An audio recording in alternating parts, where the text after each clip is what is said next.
दूध कौन से जानवर का सबसे अच्छा होता है? बेटी, दूध तो भैंस का ही सर्वोत्तम होता है। फिर तो आपको भैंसशाला चलानी चाहिए स्वामी जी। आप गौशाला चलाते हैं और दूध भैंस का सबसे अच्छा बता रहे हैं। वो इसलिए बेटी क्योंकि आपने दूध के विषय में पूछा है, और दूध भैंस का ही उत्तम होता है। तो फिर गाय का दूध स्वामी जी? बेटी, गाय का दूध दूध नहीं, अमृत होता है। और हमारे लिए गाय जानवर नहीं, हमारी माँ है। वो कैसे स्वामी जी? बेटी, हमारे शास्त्रों में स्पष्ट उल्लेख है, गावो विश्वस्व मातरः, गाय संपूर्ण विश्व की माता है।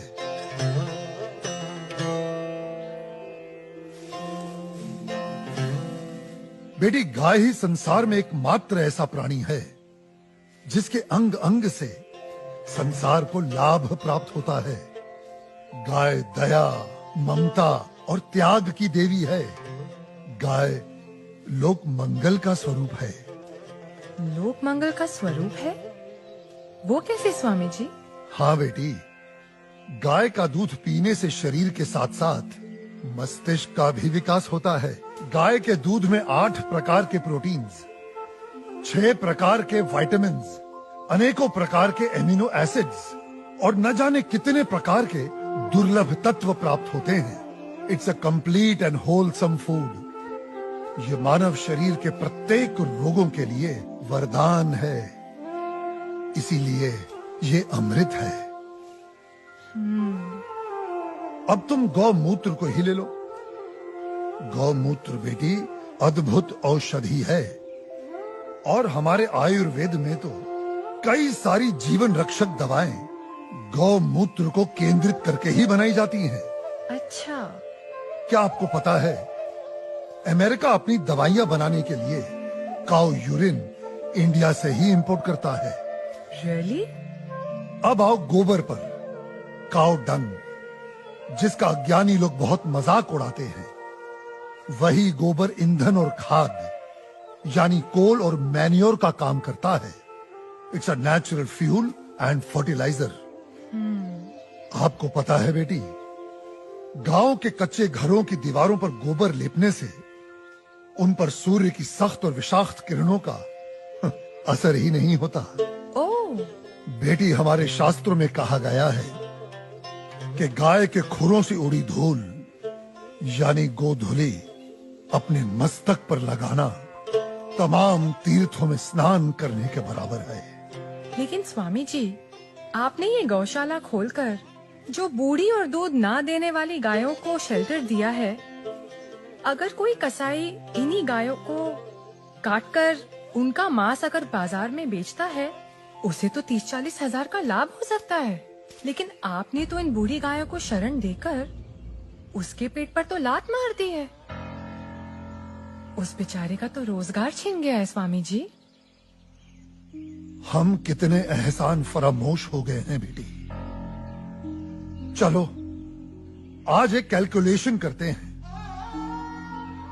एक गाय 20 से 25 साल जीती है। वो अपने जीवन काल में 15 साल हर रोज 15 से 20 लीटर दूध देती है। इसका मतलब एक साल में हुए तकरीबन 7,000 लीटर दूध, और 15 साल में हुए 1,05,000 लीटर दूध। अब आप अंदाजा लगा लो, 1 लीटर दूध कितने का बिकता है, और 1,05,000 लीटर दूध कितने का बिकेगा। अब तुम वैसे ही गोबर और गौमूत्र का भी गणित जोड़ लो।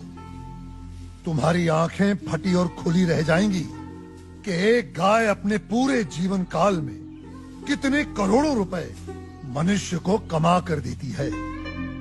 बेटी, अनेक इंडस्ट्रीज काऊ डेयरी और उसके बाय प्रोडक्ट्स पर टिकी हुई हैं। और ये गणित यहीं खत्म नहीं होता बेटी।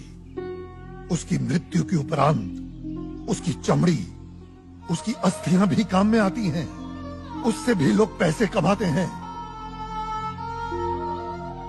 और आप 30-40 हजार रुपयों की खातिर उस ममता की मूर्त को जीवित काट कर व्यापार करने की बात कर रही हो, उसे खाने की बात कर रही हो।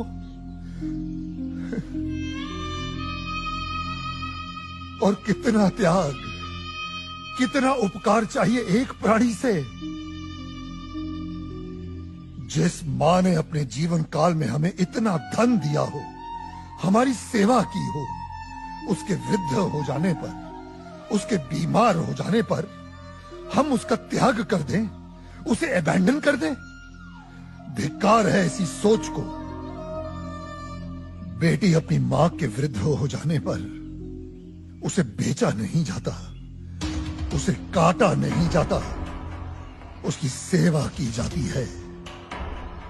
मैं आपकी बात से सहमत हूँ स्वामी जी।